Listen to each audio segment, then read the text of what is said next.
Hey everyone, this is Osiris Frost. Recently, CIG released the Vulcan Q&A, so I wanted to do a third and final video on this ship. But before I jump into it, patch 3.1 is still with the Evocati, and should hit Wave 1 PTU very soon. It is still on track for public release at the end of this month. Also, during the latest episode of ATV, Sandy and Chris announced a weekend sale for St. Patrick's Day, which will feature green ships and ship variants, and also the rarely available Constellation Phoenix. So keep an eye out for that sale going live to the website sometime today. Now, onto the Vulcan Q&A. So the drones on the Vulcan will have a maximum operating range from the parent ship. Players will operate the drones from a terminal on the Vulcan and will get a first-person perspective from the drone's point of view while doing so. Also, players will get a warning if they begin to approach that maximum range, and if they exceed that distance, the drones will deactivate until you get close enough again. Speaking of the drones, they're looking at making it possible for them to grab supplies from outside of the Vulcan for use in rearming and repairing. So potentially a second ship with a larger cargo hold could accompany the Vulcan for greater than minor repair operations. In the future, the Vulcan's drones could potentially swap out ship weapons as well, and perhaps even siphon fuel from one vessel to refuel another.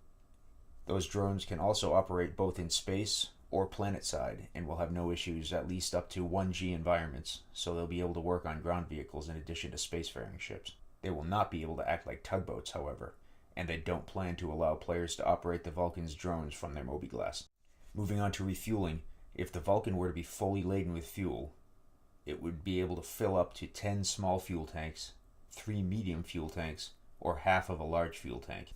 Ships like the Constellation or Retaliator are some examples of the largest ships that could be completely filled up by a Vulcan fully loaded with fuel, and the Vulcan would be at or very close to empty after it was done. Filling up ships that are out of fuel will require multiple trips with the drones, but it's intended by the devs that the Vulcan is going to serve as more of a roadside assistance vehicle in space, giving stranded ships enough fuel to get back to a Cryastro.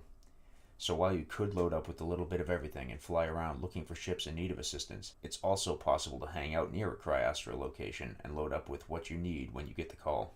In my initial video on the Vulcan, I theorized that the ship was being fast-tracked to be released alongside of the repair mechanics that are coming with 3.2.